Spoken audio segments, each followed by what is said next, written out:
It's okay to make bold moves fearlessly and try to break the mold when you can. It's not a question of can you, but how are we going to?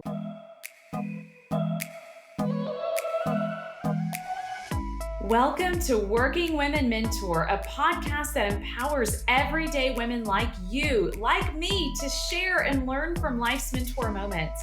I am your host, Rainey Alfers, and in each episode, you will meet inspiring women that understand the power of recognizing mentor moments and how those moments can change it all. These fabulous women are here and ready to share it all with you. So let's dive in.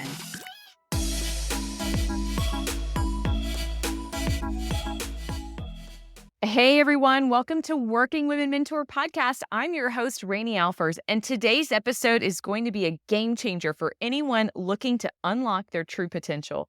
We have a very special guest with us today, and she's going to inspire you to embrace confidence, make bold decisions, and build a life that aligns with you and your values and your interests. Joining us is Dr. Victoria Veytsman. Dr. V, as everyone knows her. She's a celebrity dentist and a trailblazer in her field. Dr. V is quite hard to get an appointment with, but we've got her for the next 30 minutes, and she's going to be sharing some wonderful strategies on how she was able to become one of the most sought-after cosmetic dentists in the country. She's going to talk about her journey, her belief in mentorship, because it really made a difference. It got her to where she is today. She's a remarkable woman who is giving back to her community, helping those around her. And today she's sharing with us. So let's jump in and meet Dr. V. Thank you for joining us on Working Women Mentor. Dr. V, here she is. How are you? I'm good. How are you? Doing fantastic. We're really excited you're here today with us because while the world may know you for what you've already contributed, we'd love to hear your story and just a quick version of what you're working on, Victoria. Thank you. Thank you, Rainey, for having me. So, as you know, I'm a cosmetic dentist. I practice in New York City and Beverly Hills. My practice naturally evolved into a strictly cosmetic practice. We focus on beauty, overall health, and really, when we talk about smiles, the emotional component that comes along with smile transformations and the confidence it brings to people. So that's really what we do. We try to empower women with beautiful smiles. I think that's so simply put, but there's so much more to that. From your start at NYU, you were one of the youngest graduates from their dental program. Is that right? There has to be some secrets behind how you made that happen and how you accomplished it. Yeah, I was the youngest graduate. I graduated at 22, and to think that was a little while ago. I think it was just a series of coincidental events. I left high school a bit early, and I was in an accelerated program. I kind of knew what I wanted my path to be early on, and I think that really did help.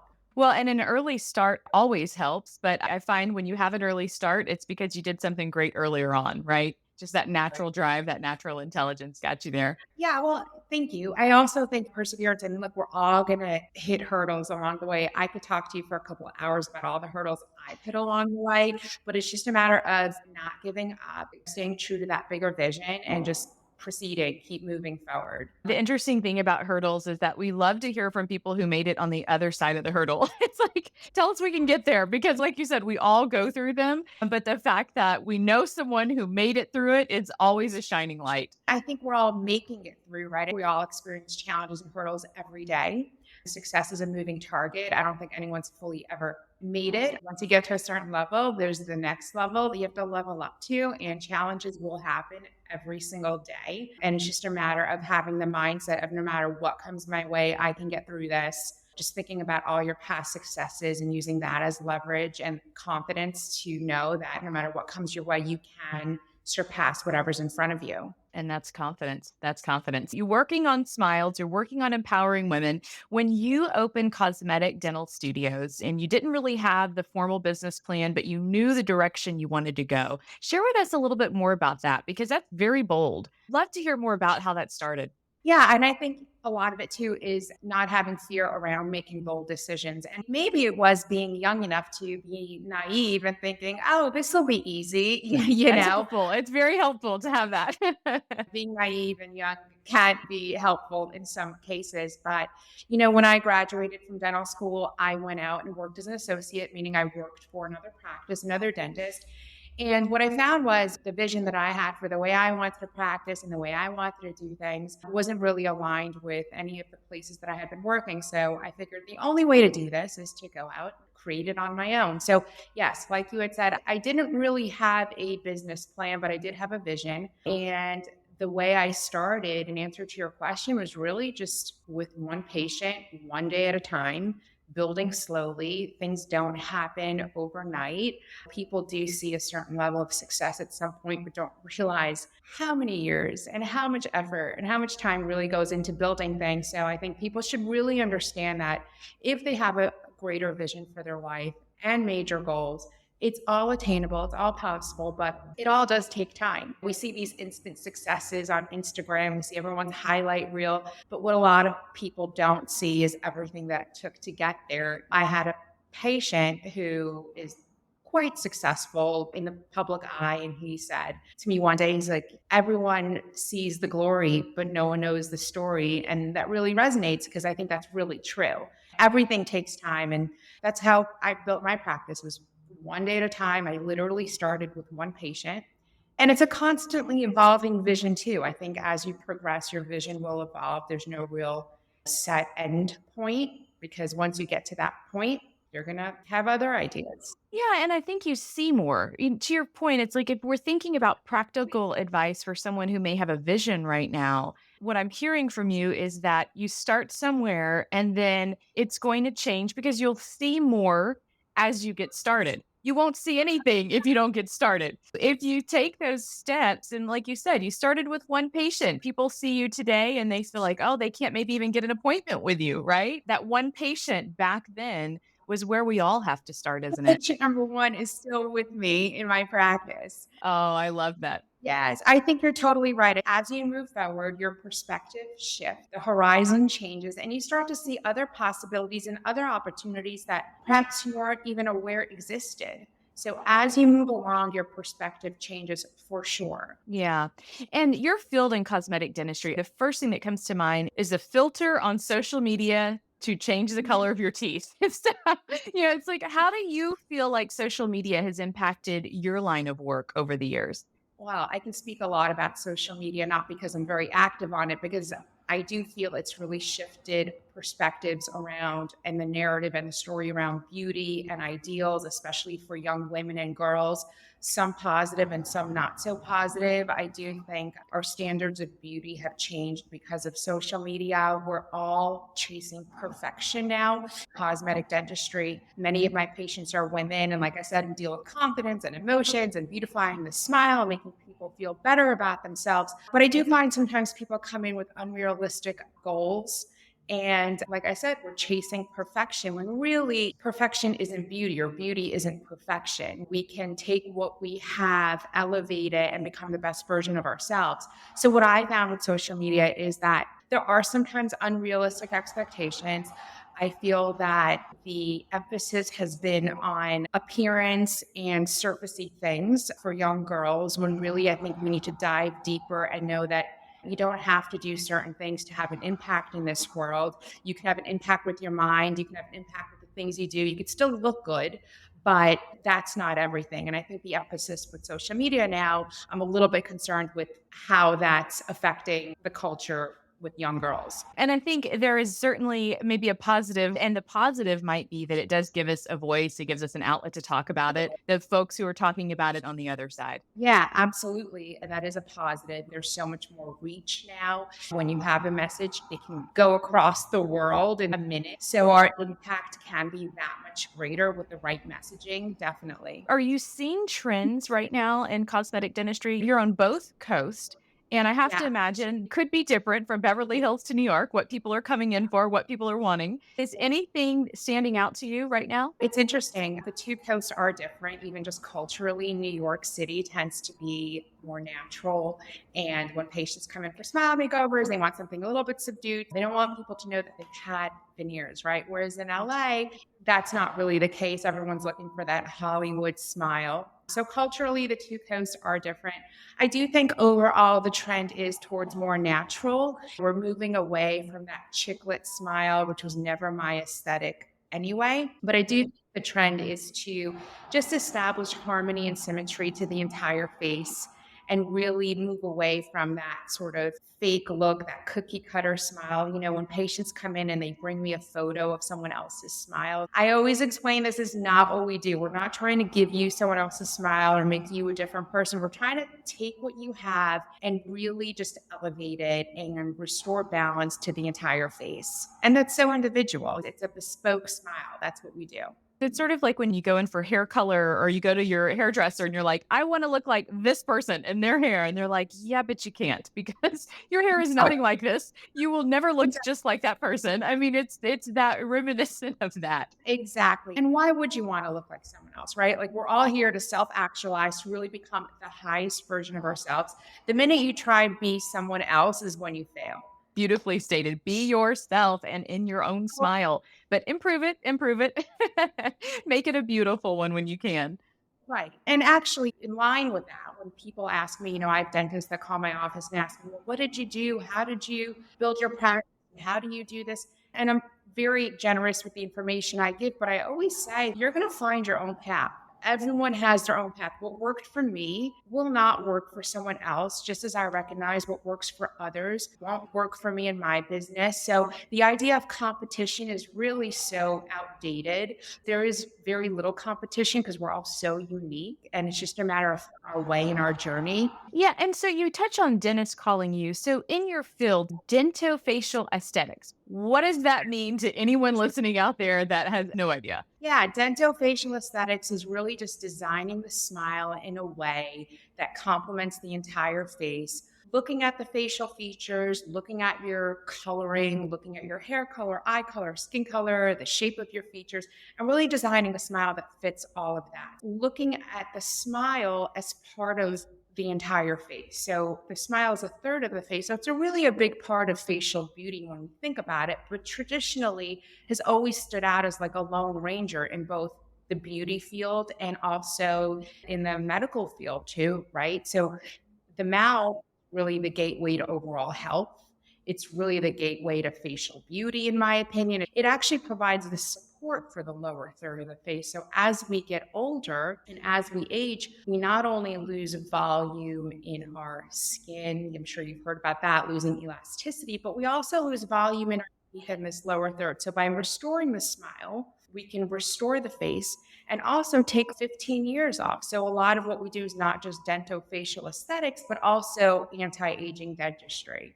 Anti-aging dentistry, I've honestly had never heard of that until we were working together and reviewing what you're actually working on right now. I mean, that's truly a new concept to me. And it makes sense. I mean, when you look at the before and after pictures of what you do, it's incredible. The women on your site do look 15 years younger. And I think about it as, obviously skincare and maintenance with just the skin usually, never the mouth. So it's incredibly trailblazing, I think, in your industry.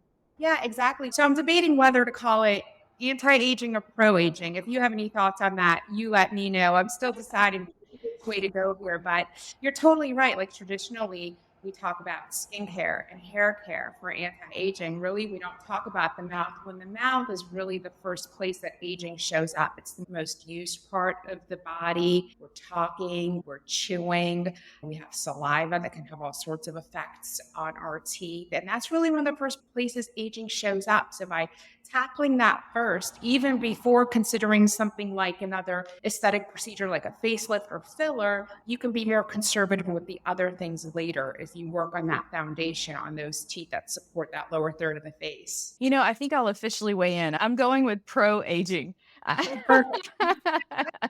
I'm casting my vote. We're going to change all over our entire website. There you go. It's so interesting. So I have a skincare company and I've been running into this, and the trend apparently is getting away from the anti part and focusing on something more positive. So this just came up for me recently as well. I've got to change a ton of copy everywhere. Pro aging dentistry. We're going to change our whole. Yeah, it makes me sound like a pro. Like I'm doing it on a pro level when I am making my smile better and reducing my age. So all of those things sound wonderful. Really, you're in the smile business, as you said. You're in the confidence business. And while people see it as very glamorous now, you really are still hyper focused on your client, that you want them to get extreme care. It's why your time is so limited because of what you guys do so well. So, how do our listeners, if they're thinking about their own businesses, their own experiences in the market, how do we add that sparkle? What do you do to just make everything in your practice shine and make people really feel good? Yeah, I think to your point, I've been doing this for almost 20 years now, if you could believe that. I can't believe it. Even 20 years later, the focus is still on that patient experience, one on one. The way I built my practice was never with the intention to have this celebrity practice. That was never the end goal. It was really to provide the best experience for that patient, individualized, take care of that patient the way I would want to be taken care of or a family member would want to be taken care of, building that credibility. And then all the other things come. It really starts with that one on one patient experience. But yeah, to your point, it is definitely an individualized approach still. Yeah, and your results really matter. So if you're not spending your time and your talent and that experience, doesn't matter. If their smile isn't any better when they met you, no one's coming back anyway, right? I mean, you have to be great at what you do in addition and get the result they're looking for and maybe beyond their expectation. And that's what gets people coming back as well. Word spreads. Oh, yeah, 100%. Meeting and exceeding expectations, providing the best experience you can. It's interesting, we had a 6-hour case yesterday. And no matter how many of these we've done in my office with my team, every single case has the same level of, there's pressure. This has to be done perfectly. Patient has to be happy. We got to get this done in a certain time. We're working against the clock with the anesthesia. Like, no matter how many times you've done it, there's still a certain level of pressure or still a certain expectation, and that never goes away, which is good because it keeps you performing at your best. And yes, excellence is everything. Getting that excellent result, making sure the patient's happy, making sure they're comfortable, and walking away with a smile that they love. Do you feel like these high profile clients are giving you any additional pressure than when you first started, maybe from when you were getting out of dental school and when you were performing, working with another dentist versus now to today? Do you feel any different? No, I don't feel different. I think the more people you meet at any level, you realize people are just people, no matter what level they're at. So there isn't really additional pressure if the patient is at a VIP. You want to make sure that patient is happy. You want to be sure you're always performing at your best. It doesn't matter if the patient is a VIP or not. We still have the same standard and the same pressure that comes along with getting them that excellent result. Yeah, I mean, teeth are teeth, and in some ways, no matter what they do for a living or what their profession is. So I think it's a beautiful way to humanize it. I was leaving a football game or something once, and I remember some fans were waiting out by the entrance to see the guys leave after the game. And I remember thinking, they're just leaving work. And to me, I thought, imagine if a group of people were outside leaving my office when I leave late at night, just clapping for me and so excited for me. But in my mind, I just thought, wow, they're there watching these guys leave work. They're tired. They're ready to get home to their families. Maybe they're carrying their kids, they're people. So, You're right. It's a totally humanizing experience, even for me to see people at every level as a patient, because you realize everyone is just a person. We all wear these masks or have these jobs that we do every day. And then, like you said, we go home at the end of the day, but we all have the same insecurities, fears, hopes, dreams. We're all people, right? exactly. Well, let's talk a little bit about mentorship. So, when you were in dental school and you had to seek out mentors and seek out someone in your profession, what was that process like for you? Because I know there's a lot of people who may be in your shoes starting out or maybe be a little more progressed and need to reach out to others. So, give us some background to that. Yeah, I think what was really instrumental in developing my skills around cosmetic dentistry was signing up for training programs. I found dentists that I admired and actually learned to admire them more during my training with them because I really saw what they did. I finally found a group of dentists that were so happy with what they did. I saw these amazing transformations they were making for people. And I really had the privilege of training with some of the country's best at what they do. And they really set a super high bar and a super high standard for the way things are done, not just clinically, how you treat patients. What is the culture of the practice? How do patients feel when they come in? How do you want them to feel when they leave? So just the gamut of A to Z, they really showed me that. So, from a patient care perspective, that really helped. I just found as many training programs as I could. I did years and years and years of training after dental school because these things weren't really taught in dental school, right? You get your degree and now you begin your journey. And I think for a lot of things, right? Like, let's say you get your college degree or you get your master's or you get your PhD, right? So now the journey really begins. Now, what do you want to do? So, how do you find these mentors? You find people that you look up to and you contact them and you see if they can train you or mentor you. I have to say, though, with the business part of it, a lot of that was trial and error, figuring it out as I went, really developing the type of business that was aligned with my values. So, no matter how many mentors you have to really learn how to make things your own. They'll give you lots of gems and pearls along the way that you sort of string together, but ultimately it is very unique to you. You have to infuse your business with your personality, your values, your ideals.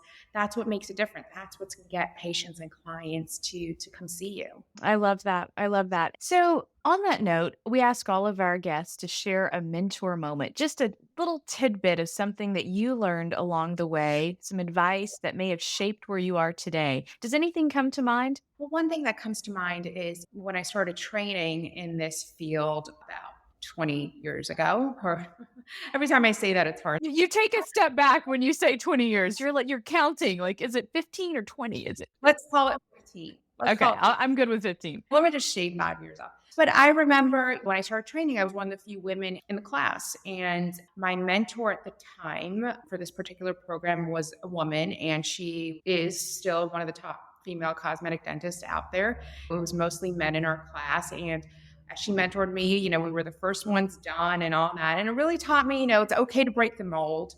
It's okay to step outside of what's normal or people are accustomed to. It's okay to do things that haven't been done before. So that was like one of my takeaways that I still think about. Being a female in what was and still somewhat is a male dominated field in some ways. Now, was she in the program with you or was she there before you and you were? She was already established. She had a super practice down in Atlanta. She saw basically every under the sun from the South. That to me was a really important thing to see, knowing that she was the only female dentist that I've seen practice that way.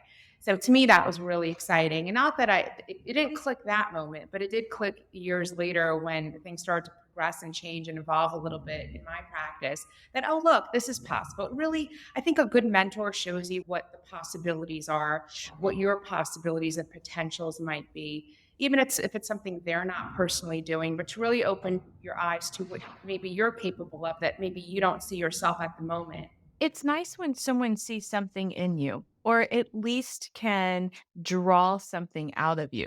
It's one way or the other. And it may, like you said, happen over time, which yours did. But look at where you are. You're almost following her shoes in some way, in your own path, in your own way. Almost. I honestly feel like people say that, like, I'm still working on it. We're still getting there. I think you don't ever hit a final point to success. Things are always evolving and moving and changing and shifting. And like we were talking about before, your perspective changes and the playing field changes. So you got to be highly adaptable and just keep moving forward. You don't ever want to stop. Yeah, my motto is keep moving. Keep moving, even if you're not sure of the exact direction you're going in, you have to keep moving. Because someone the other day gave me a great analogy, like you can't steer a parked car, right? So you can't move a car in any direction if you're in park. So whatever it is, just make a move forward. If it's not the right direction, you can easily shift or steer another way, but the key is just to keep moving. You don't ever want to lose momentum or stop. I have to touch on the male dominated industry because you mentioned in dental school there were mostly men. You've come into a field and disrupted it in your own way, and you have a light shining on your practice and what you do. What advice would you give to other women who were going through the same thing, maybe in their own field? That's a good question. I think it's just a matter of being bold in your decisions. The word impossible is my least favorite word. If there's one word that I dislike the most in the English vocabulary, it is probably the word impossible. In fact, if anyone tells me something is impossible, it irks me. Yeah, you're like, oh, you're like, game on. I am going to figure this out. tell you how many times I've been told that things are not possible. And I don't believe that anything is impossible. I think it's a matter of how can we do this? It's not can we, it's how can we? And can we make little steps towards that? And I think anyone in anyone's journey, if they're faced with, a potential obstacle or they're going against the grain or trying to break the mold, it's not a question of can you, but how are we going to? And what's the first smallest move I can make in that direction? It doesn't have to be a huge leap, but what's that one little step I can make towards my goal?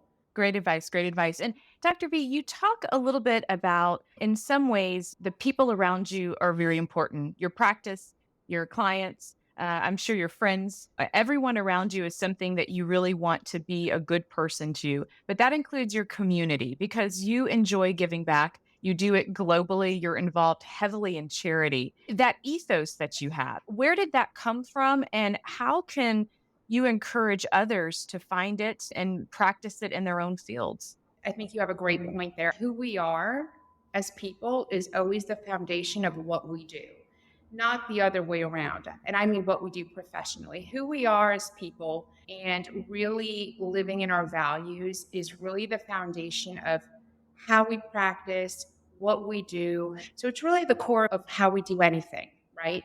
That ethos of giving back has always just been a personal value of mine. And frankly, it is one of the core reasons why I push so hard for success is to be able to have a larger impact at some point. It is, of course, we all want a certain level of success for our own personal reasons. But for me, I think one of the biggest driving factors has always been to achieve a level of success where the impact can be greater, where I can live outside of myself on a larger scale. And we are working towards that, but having that, cultivating that as one of our core values and my own personal core value has really been one of the biggest driving factors for me. What's next for you? You're working on a new line of oral care. Yeah, we're working on it. I will tell you more once things are developed. But yeah, like we had said, there's always the next thing. That's always the question. What's next? You're going to have your list of goals and you check things off the list. I don't think anyone that's really ambitious or motivated will ever be happy at stopping. I think that list is never ending. I know if I show you my phone with my list, I can show you. It is a running list of things to do every day. And every day there's at least 3 new things that go on there. I think that in our journeys where we're constantly thinking of new ideas and adding things to do, what's next? Continuing to grow my practice, working on other projects, thinking of ways to give back, continuing to take the best care of my patients that I possibly can. And I'm in that, taking care of you too. You take care of everyone else. I hope you're spending some time on self-care. Rainy, 100%. That's one thing that I don't think we touched on, but I do believe that mental health, physical health are so, so key to professional success. I don't think that anyone without a sound mind and a calm mind can really achieve their fullest potential. So absolutely, I'm a huge advocate of meditation, quiet time, even if that means saying no to things. My social calendar has really dwindled way down these past couple of years, and that's intentionally. By design. By design, I think we really just need to focus on things that bring us peace. And I really, really do believe, I'm glad you asked that question. I really do believe that mental health and having that clarity of mind and being able to think clearly and calmly and work well under pressure is so underrated. And we really need to take care of that. It's a skill that you can grow. People have their own innate level of calmness and ability to handle stress. But I do believe it's a muscle. It's something that we have some control over. So I am a meditator. I do have a lot of quiet time. I'm very careful about the commitments that I make socially. I don't really drink alcohol. I'm very careful with my health. Yeah, absolutely. That's wonderful. It's that quiet time that I savor the most when I think of mental health, because similar to you, it's like I love that idea generation and thinking. And if your mind's cluttered and if you're lack of sleep or you're not feeling well from something, it just I don't get excited about my ideas, and that's disappointing. I feel like sometimes you can't be fully there and enjoying life if your body's nagging on you and telling you it needs something. Give it to it. I agree with you. My best ideas come after a good night of sleep, after I've had a lot of water, after I've meditated, after I've spent time alone, after I spent time in nature. So that's when creativity happens, is clarity. Clarity of mind, peace of mind is when all the creative processes start. I get so excited on vacations. A long plane ride is one of my favorite things because I can think and write things down. And it's like I get so inspired being away that I'm almost busy generating ideas and working on something. It's fun though. I totally agree. So I go between New York and LA, and I work the best on planes. I'm telling you, something about being that high up in the air, so inspirational. That's where I think the best. I bring my laptop, I've got my notebook, I've got my pen. That is where all the ideas happen. I get so much of my work done. And I was just away at a conference for a week, and I'll tell you, like, it doesn't stop. That's when all the ideas start going, right? So it's when we give ourselves space to think, because we're always so engrossed. On. On. Yeah. Our alarm clock goes off and we head to work and all that. But removing ourselves a little bit from our day to day, I think, is so important, right? Like Yeah. changing our scenery a little bit. Love it. I always say, change my landscape. That'll refresh my mind. One last question. So we ask our guests to text a friend, ask someone who you know what they might say about you, because we've had the pleasure of chatting for a while. But did you have a minute to check in with anyone, anything that you wanted to share? You know what? I didn't. However, I can tell you, one of my best friends that I've known since I was, oh gosh, how old were we? 4, maybe. She did recently say, people don't know that you're kind of funny. My job is so serious. There's a lot of taking care of other people. But I think that my friends would say that I do have a sense of humor, which I think is important to have, right? You can't take everything so seriously. I love that because it's a small thing, but maybe even your team or some of your patients or just your public facade may not know. And so it's nice when you have people so close to you that can remind you about those little qualities that you feel like everyone should see it. You're like, how do you guys not see that I'm funny? It's nice to be reminded by someone close. But I think across the board, there's something about humor when brought into business or relating with clients or people makes you more relatable. In fact, I think I just read something, I don't know if it was Forbes or some sort of business journal, that talked about humor in the workplace, especially for women, because women who are too, for instance, warm or nice in a workplace are not taken as seriously. However, humor is a way that, or wittiness, where you don't have to be overly warm, can still be taken seriously and still be seen as relatable. So humor, especially for women, that kind of in between of still being taken seriously and considered smart, not being overly warm. So it's kind of that sweet spot in the middle. So women have a little bit of your time in the workplace with being taken seriously and still not being perceived as one thing or another. But I did read that, especially for women, humor is kind of that sweet spot. Great tip. Make it the connector. Use your wit and your intelligence because it comes through in humor so often. Okay, Dr. V, where can everyone find you who needs you and wants to get to know more of you? Yeah, the best way is on Instagram. I know we talked all about social media. Our Instagram handle is Dr. Victoria DDS. It's Dr. Victoria DDS. And you can find all of our information there. Wonderful. Thank you. Thank you. Thank you. You've been a wonderful guest. I'm so excited to share this episode with everyone and follow your journey as well. I mean, you are doing some remarkable things. It's very, very exciting. Thanks, Rainey. Thanks for having me.